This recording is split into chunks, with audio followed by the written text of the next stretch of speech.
Assalamualaikum warahmatullahi wabarakatuh. Perkenalkan, nama saya Weta Ardelia. Perkenalkan, nama saya Anis. Baiklah, di sini kami akan menjelaskan tentang dagu sibu. Dagu sibu adalah singkatan dari dapatkan, gunakan, simpan, dan buang obat sesuai tempatnya. Dapatkan obat di tempat yang benar terjamin, manfaat, keamanan, dan kualitasnya. Benar di sini dalam artian ada legalitas, misalnya apotik, rumah sakit, toko berizin, apotek klinik, dan sebagainya. Saat menerima obat, pastikan obat masih tersegel dan pastikan obat tidak dalam keadaan rusak serta kadaluarsa. Obat sesuai indikasi, sesuai dosis, sesuai cara pakai, dan cara pemberiannya. Simpan obat sesuai dengan tulisan atau kemasan, kecuali bila harus disimpan di tempat khusus. Umumnya disimpan pada suhu 15-25 derajat Celcius dan tidak terkena sinar matahari langsung, tidak di tempat lembab dan jauhi dari jangkauan anak-anak. 2. Penyimpanan khusus biasanya diperuntukkan untuk obat-obat supositoria atau obat-obat yang masuk melalui anus. Biasanya disimpan pada suhu dingin atau dalam kulkas agar tidak mencair. Ketiga, untuk obat antibiotik seperti sirup atau dry sirup biasanya disimpan di dalam lemari es selama 7 hari.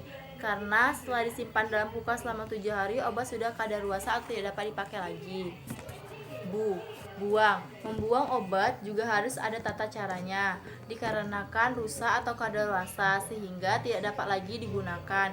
Bagi apoteker yang bekerja di rumah sakit, pembuangan obat atau pemusnahan obat seperti obat psikotropika atau narkotika biasanya menggunakan berita acara. 2.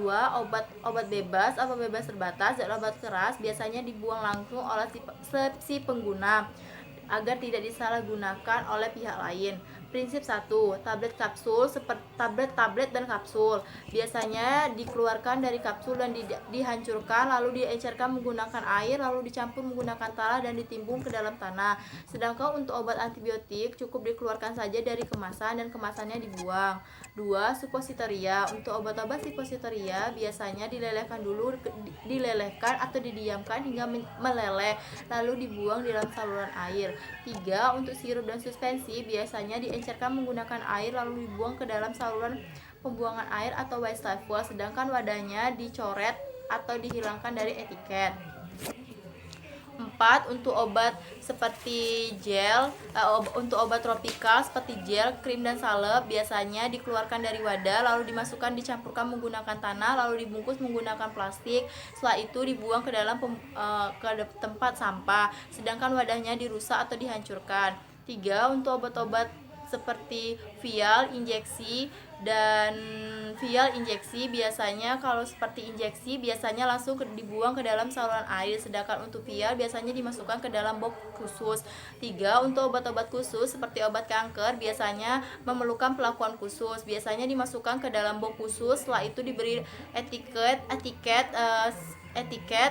sitostatik, kemudian dimasukkan ke dalam inkubator atau tempat khusus.